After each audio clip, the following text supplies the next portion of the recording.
वैर सांगतोय वैर. 7व्या अवतारात लक्ष्मणाच्या हाताने ते नाक तुटलेली बाई कोण होती? शूर्पणखा. हिचं पोरग मारण्यात आलं. ते कालास्त्राची तपश्चर्या करू लागलं. कालास्त्र मला प्राप्त व्हावा. कारण लंकेत 18 लोक होते. अस्त्रांच्या साधना केल्या. हो, कुंभकर्णानं इंद्रपदाची साधना केली. पद देऊ लागले, पण सरस्वतीनं सांगितलं याला जर इंद्रपद दिलं तर हे देश विकून टाकीन, याला देऊ नका इंद्रपद. म्हणून त्याच्या जिभेवर ब्रह्मकन्या बसली आणि इंद्रपद मागण्यापेक्षा निद्रपद मागितलं. निद्राच मागितली. निद्रा झोपूत लागलं ते. हो, कालास्त्र, शूर्पणखेचं कार्ट.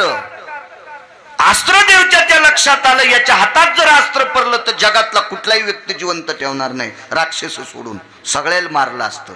आणि म्हणून लक्ष्मणजी फळं आणायला गेले.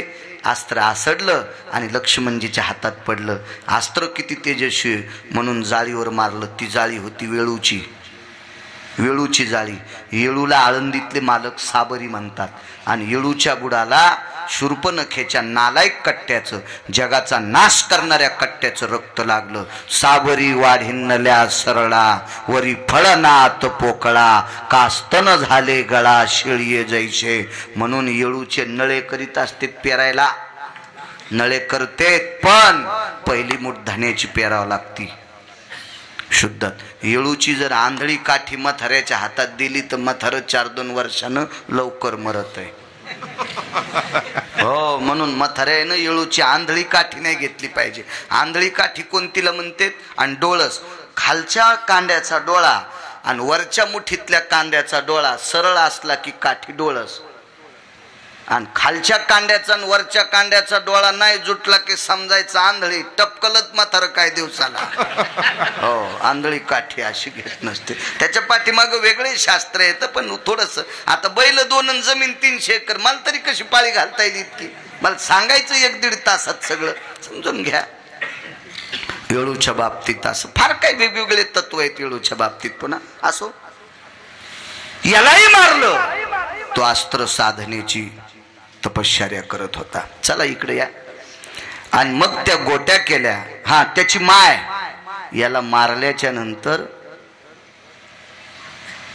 सीतेला जर खरं आणायला कोणी लावला असेल ना रावणाला, तर त्याच्या बहिणीनंच, गुरुजी बहिणीनंच आणायला लावलं. कारण हिला माहित होतं माझ्यासारख्या मायावी राक्षसनीचं नाक कापतोय. अस्त्रदेवतेची साधना करणारं पोट्ट याच्या भावाला मारता येते. त्या अर्थी याचा भाऊ किती अधिकारी असेल. आणि माझ्या भावाला साधा भाषा सांभाळता येत नाही. काय करायचं माझा सार्वभौम भाऊ? फुकायचा का? म्हणून 80,000 भावजाया असताना ही आणायला लावली. तेव्हापासून नर्सरीतल्या पोरायला गाणं आहे, दादा मला एक वहिनी आण. हे शाळेत शिकल्या जाते. गोरी गोरी पान फुलासारखी छान, दादा मला एक वहिनी आण.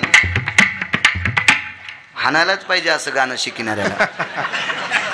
हो, ते आणायला लावली. आणि कशा करता माहितीये का? रावण बहिणीनं संपिला. रावणाला नाही मारलं प्रभू रामचंद्रानं. आळ घेऊ नका देवावर. नाही वानरांनी मारला रावण, त्याच्या सख्या बहिणीने मारला. सख्या बहिणीने. चला इकडे पुढे. तिनं घरावर तुळशीपत्र ठुलन भावाचीतले तुकडे खात होती.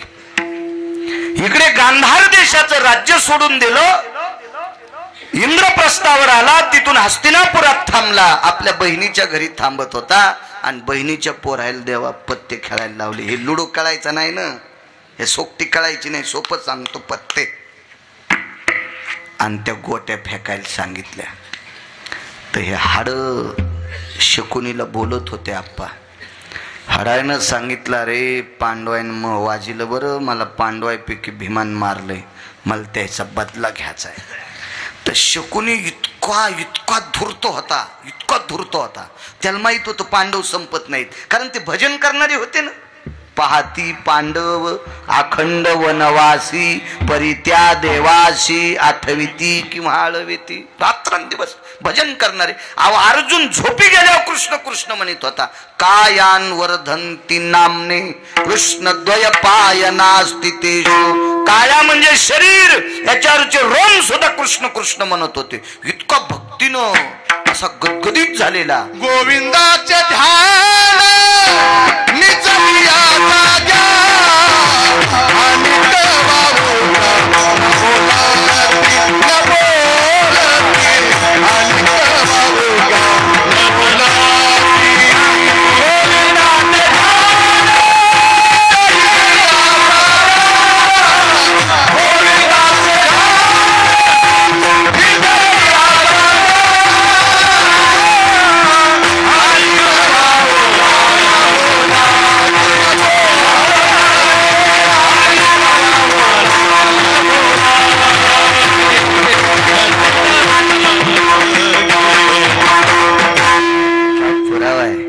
असा पुरावा द्याला की वैकुंठवाशी नथुराम बाबा केळकर म्हणायचे. कोटीची नोट, कोटीची नोट, बद्देश्वर पुरावा पोषक.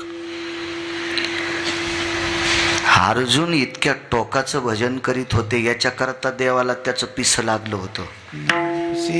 नवल पिस लागलं होतं. दादा पिस म्हणजे येडा झालता. हा कोपी तरी निवांत साये ऋषी तरी बुझावीत जाय. हे पिसा देव पिसा घालता अर्जुनासाठी. पिसा भक्ती त्या टोकाची होती. एवढं मोठं नाविन्य होतं. मस्तीतली भक्ती होती ती. आणि ही भजन करणारी मरत नाहीत हे शकुन्याला माहित होतं. पण चला म्हणले, जरा संध्याला आनंद वाटायला ना वाटू द्या, पण याच्या आनंदात आपण तुरी भाजून घेऊ. आणि जुगार खेळायला लावला. दादा जो मामा बहिणीच्या पोरायला पती खेळायचं शिकितू, तो हरामखोर मामा नसतो का? त्याला मामा कशाला म्हणायचं? तो हरामखोर आहे, तो नालायक आहे, तो बुस्तील आहे. बहिणीच्या पोरायला जुगार खेळायला लावला. आणि गोट्याचं तत्व सांगतो. हाडवैर पांडवांनी गोट्या फेकल्या की पालथ्या पडत होत्या. रघु मामा पालथ्या पडायच्या, पालथ्या पालथ्या पडायच्या, पालथ्या. आणि कौरवानं फेकले की आप्पा सोयीशा पडत होत्या. का पांडवाच्या हातानं पालथ्या? याला वैर, याला पांडव भिकारी करायचे होते. आणि बघता बघता पांडव हारले होते पांडव. पण या हरीत वैर इतकं टोकाला गेलं, इतक्या टोकाला गेलं. ह्या नालायक शकुन्यानं सात्विक दुर्योधनाला सांगितलं, आता तू त्याला त्यांची धर्मपत्नी लावायला लाव. आणि मग सर्वांना ज्ञात आहे द्रौपदीला मांडीवर काय बशिलं, तिचं वस्त्रहरण काय केलं, ह्या सगळ्या गोष्टी. तर वैकुंठवासी माधव महाराज मगर सांगायचे, पांडव ज्या वेळेला वनवासाला निघाले त्यावेळेला अंगाला राख लावलेली होती. आणि 5 लोकांचे 5 तत्व 1-2 सांगतो. एकाच्या हातात राख होती मुठीत आणि एकाच्या हातात गारा होत्या. धर्मानं रस्त्याने गारा टाकीत निघाला. आणि पाठीमाग अर्जुनाच्या हातातली राख पडत होती. राख, गारा या शब्दाचा अर्थ हिरे आणि राख ह्या शब्दाचा अर्थ संपणार. कारण नीतिसंपन्न माणसाला ज्या वेळेला त्रास होत असतो का, त्यावेळेला त्या प्रांतातल्या सगळ्या हिऱ्याची राखुंडी होत असते. हे त्याचं प्रतीक होतं. आणि तिघाईकडं काय काय होतं हातात हे राहू द्या, कारण सगळ्या गोळ्या एखाद्या घेतल्यावर रिॲक्शन येत असते. ह्या पुन्हा कधी सांगू एखाद्या कीर्तनात. विठाला विठाला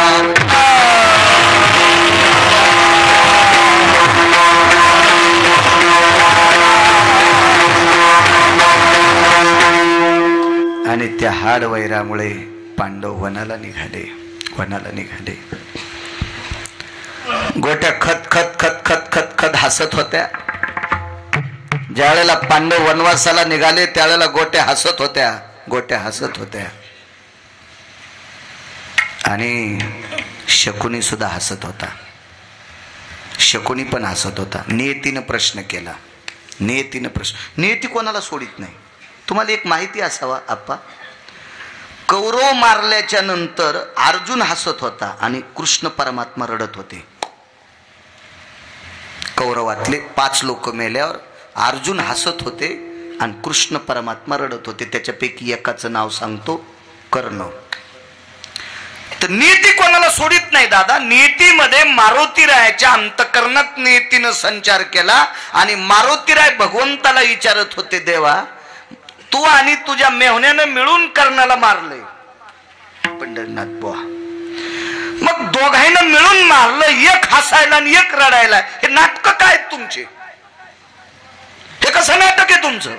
मिळून तर दोघांना मारलंय. एकट्या अर्जुनाला कर्ण मरत नव्हता आणि एकट्या कृष्णालाही मरत नव्हता.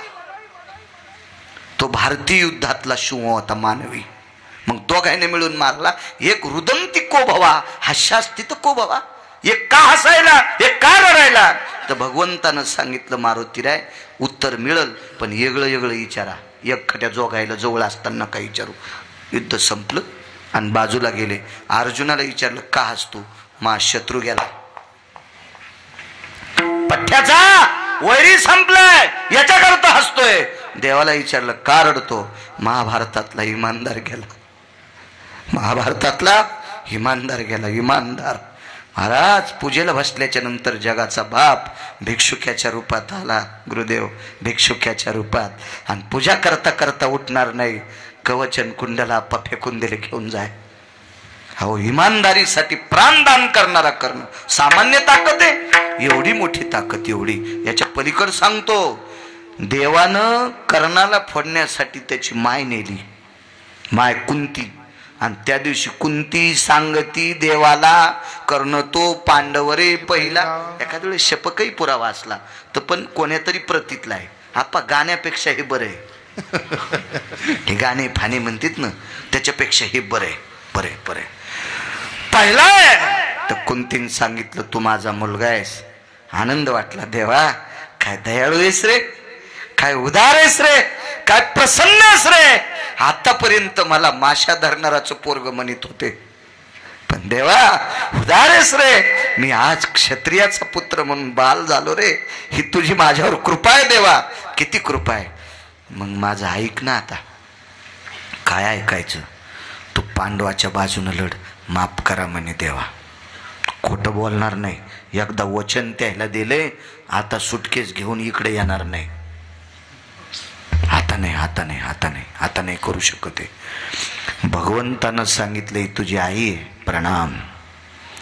आईनं सांगितलं, कर्णा तुला भाऊ जास्त आवडतेत का हे दुसरे? म्हणलं भाऊ आवडतेत गाई, पण वचन दिले ना, आता कसं शक्य? ये इकडं. नको म्हणले, नको, झोळीत धोंडा पडन. मी जर नीतीच्या विरोधात वागलो तर माझ्या पापानं भजन करणारी पांडव संपतील, आणि पांडव संपल्यावर मी पण संपल. तुझी कुस रिकामी होईल ग, तुझी कुस रिकामी होईल. आई तुला मी एक महत्वाचं सांगतो, पांडव जर हरले आणि कौरव जिंकले तरी तो पोरग जिवंत आहे.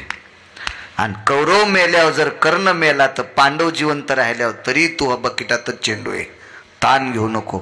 आईला शेवटच्या टप्प्यात उपदेश करणारा पण आपली बाजू न सोडणारा, महाभारतातला धर्मापेक्षा सत्यवादी. धर्म खोट बोलले, वदविले मुखे नारायणे धर्मा. अंगुष्ठ त्या कर्मासाठी गेला, अंगुष्ठ त्या कर्मासाठी गेला.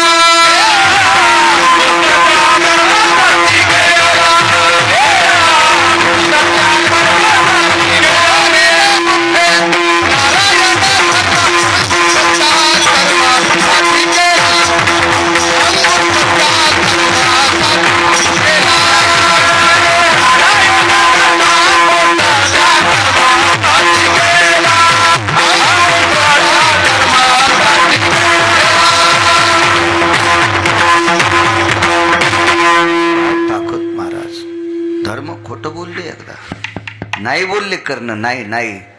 म्हणून सत्यवादी लोकांसाठी जगाचा बाप असा. बघा,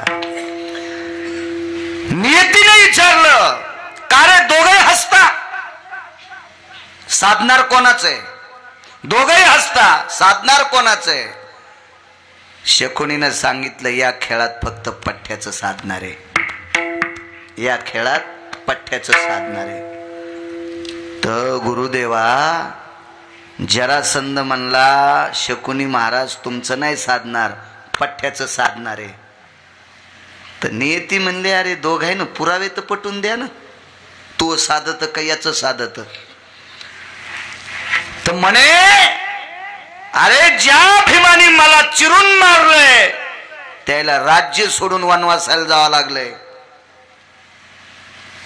तर नियती काय म्हणत होती, नियती कोणाकडे घुसली, शकुनीकडं.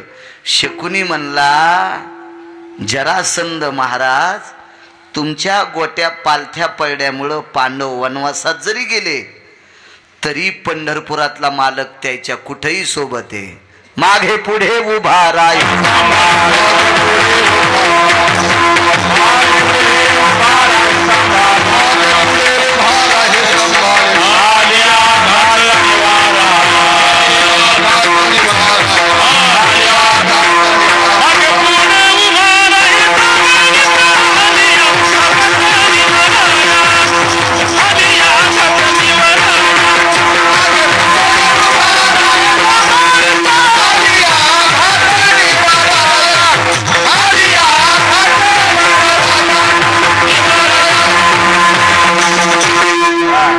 वनवासात जरी असेल तरी माग पुढे देव उभा मागे पुढे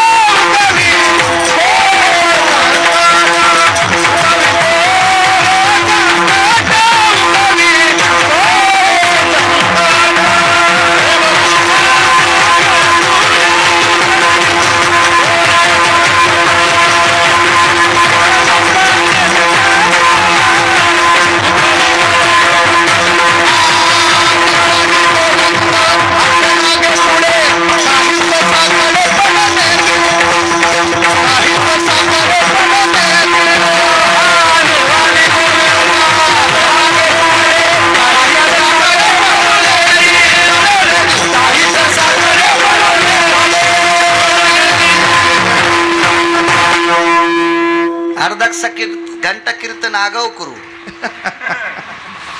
रोज गावरान तूप नसते भेटत हो, आम्हाला बी इतकं नशीब आमचं कुठं गोड आहे.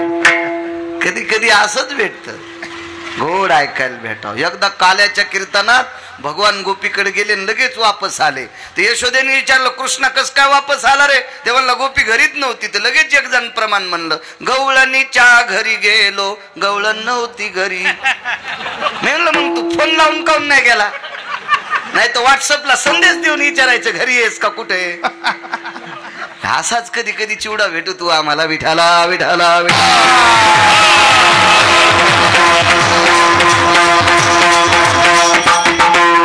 विरोधात जाता येत नसतं ना, यजमानानं बनलेलं असतं ना. आपण त्याला म्हणावं ते म्हणून तू तू बोल ना, ऐक नाही पण तू तू बोल, तू आमचं काऊन दळायला, तुला कसं बारीक दळायचं का ठोकर दळायचं तू दळ, तुला आमच्यावर काय करायचं फुकट कळण चेली वळवळ. असं होतं ना कधी कधी, विलाज नसतो. तुम्हाला एक सांगू का, आनंद प्रवासात सगळी लोक चांगले असले तरच भेटत असतो आपण. एअर कंडिशनर गाडी आहे 1 कोटीची, 1 कोटीची एक गाडी आहे. 1 कोटी आपल्याला काय पैसे चाललेत का, वचनम किमतीत राहता. 1 कोटीची गाडी आहे. आणि चोखट दादा त्याच्यातली सगळी माणसं दिवस माळवल्यावर लघुशंकेला काका उतरले पुन्हा गाडीत बसले. पण एक जणाचा पाय भरला. वास किती जणाला सांगा बरं, सगळ्या लोकायला. एकानं चूक केली तरी सगळं. मग संप्रदायात सुद्धा बट्ट्याबोळ करणारा एक जरी कीर्तनात आला तर अख्ख्या कीर्तनाची काशी करत होते, अख्ख्या कीर्तनाची विठाला